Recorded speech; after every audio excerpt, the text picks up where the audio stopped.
Hi అండి, ఎలా ఉన్నారు అందరూ? Welcome to Srilakshmi Velagala. ఈరోజైతే మన సమ్మర్ స్పెషల్ వడియాలన్నమాట. ఆల్రెడీ మొన్న ఒక రోజున కొన్ని వడియాలు పట్టామండి. అయితే ఈరోజు కొంచెం ఎక్కువగా చేసుకుందామని చెప్పేసి మా అపార్ట్మెంట్లో బేబక్క నేను కూడా ప్లాన్ చేసుకున్నాం అనమాట. దానికోసం అన్నీ సిద్ధం చేసుకున్నాము. అయితే మార్నింగ్ చూసేటప్పటికి మంచు విపరీతంగా ఉండి, చూసారు కదండి ఎంత దట్టమైన మంచు ఉందో. ఇంత మంచు ఉంటే ఎండ వస్తుందా రాదా అని చెప్పేసి కొంచెం డౌట్ పడ్డాము. కానీ చాలా బాగా వచ్చిందనమాట ఎండ అయితే. చూస్తున్నారు కదండి, ఇలాగ వడియాల కోసం పిండిని ప్రిపేర్ చేస్తున్నామండి. ఒక బాగా పెద్ద సైజు గిన్నెని తీసుకొని స్టవ్ పైన పెట్టేసుకొని ఒక గ్లాస్కి 7 గ్లాసులు అనమాట. మనం ఉప్మా చేసుకుంటాం కదండి, బొంబాయి రవ్వ, దాంతో చేస్తున్నాం అనమాట. ఇలాగ పాలకూరని కొద్దిగా ఉడికించి కానీ లేదంటే కట్ చేసి ముక్కలు కూడా వేసేసుకోవచ్చు. అలాగా చేస్తామన్నమాట. వాటరు మరుగుతున్నప్పుడు కొంచెం జీలకర్ర, కొద్దిగా వాము, ఉప్పు, అలాగే అల్లం పచ్చిమిర్చి పేస్టు, కొంచెం ఎండుమిర్చి, చిల్లీ ఫ్లేక్స్ కూడా వేసుకుంటామండి, ఎందుకంటే కొంచెం కలర్ఫుల్గా ఉంటాయని.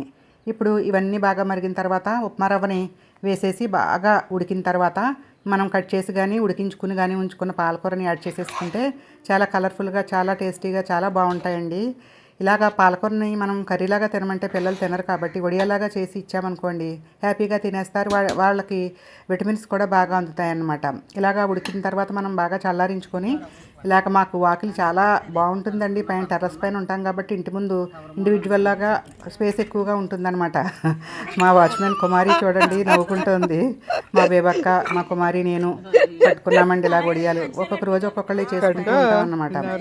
ఈ రోజైతే మా వడియాలు మొత్తం కంప్లీట్గా చేస్తున్నామండి. ఒక 4 మంచాలను అయితే ఇలాగా ప్లాస్టిక్ షీట్ వేసి ఏర్పాటు చేసుకున్నాము. కవర్ చేసామన్నమాట. ఎగిరిపోకుండా ఇంకా కొద్దిగా సగ్గుబియ్యం, వరిపిండి కలిపిన వడియాలను కూడా చేసుకున్నాము. ఇలాగ మొత్తం ప్రిపేర్ చేసేటప్పటికి ఇలా వచ్చాయండి. వడియాలు అయితే బాగా ఎండుతున్నాయి. వేయించిన తర్వాత ఎలా ఉన్నాయి అనేది మీకు షేర్ చేస్తాను. అందంగా బాగున్నాయి కదా. ఇంకొక విషయం ఏంటంటే, మనం ఇప్పుడు ఎండలకి పట్టుకుంటే వడియాలు మనం డబ్బాలో కనుక స్టోర్ చేసేసుకున్నాం అనుకోండి, అవి వర్షాకాలంలో కొంచెం పప్పుచారు కానీ ఏదైనా మనకి సైడ్ డిష్గా కూడా పనిచేస్తాయి అన్నమాట. లేదంటే ఈవినింగ్ స్నాక్స్ టైంలో టీ తాగేటప్పుడు ఇలాగ మనం వడియాలను వేయించుకొని ఒక 4 వడియాలు తినేసి కొంచెం టీ తాగినా కానీ చాలా ఫ్రీగా ఉంటుందన్నమాట. ఎక్కువ హెవీగా లేకుండా ఉంటాయి. ఎలా ఉన్నాయి వడియాలను చూస్తే మీకు ఏమనిపిస్తుంది? మీరు కూడా ఇలాగ వడియాలను ప్రిపేర్ చేస్తున్నారా? మీరు ఎటువంటి టైప్ వడియాలని రెడీ చేస్తున్నారు కామెంట్ చేయండి. ఇదిగోనండి ఎండిన వడియాలు, నిన్న మొన్న చేసుకున్న వడియాలు ఇలా ఉన్నాయన్నమాట. ఇవి వేయించాలి. ఈరోజు కూడా బాగా ఎండుతాయని చెప్పేసి ఎండలో పెట్టామండి. ఇంకా సూర్యుడు రానే వచ్చాడు. ఎండ తన ప్రతాపం చూపిస్తూ ఉంది. ఇంకా ఎండకుండా ఉంటాయో చెప్పండి, వడియాలన్నీ కూడా బాగా ఎండిపోతాయి. ఇంకా ఈవినింగ్ కల్లా మనకి వడియాలు రెడీ అయిపోతాయి అన్నమాట.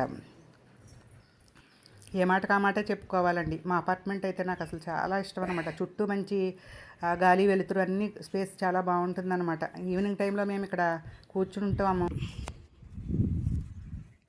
వీడియో స్టార్టింగ్లో చూసారు కదా, మంచుతో ఉన్నది కదా, అవన్నీ మామిడి చెట్లు అనమాట. మా అపార్ట్మెంట్ బాగా పైన 4th ఫ్లోర్లో ఉంటాం కాబట్టి గాలి, వెలుతురు అంతా చాలా చెట్లు. వీడియో నచ్చితే తప్పకుండా కామెంట్ చేయండి. వస్తుందండి.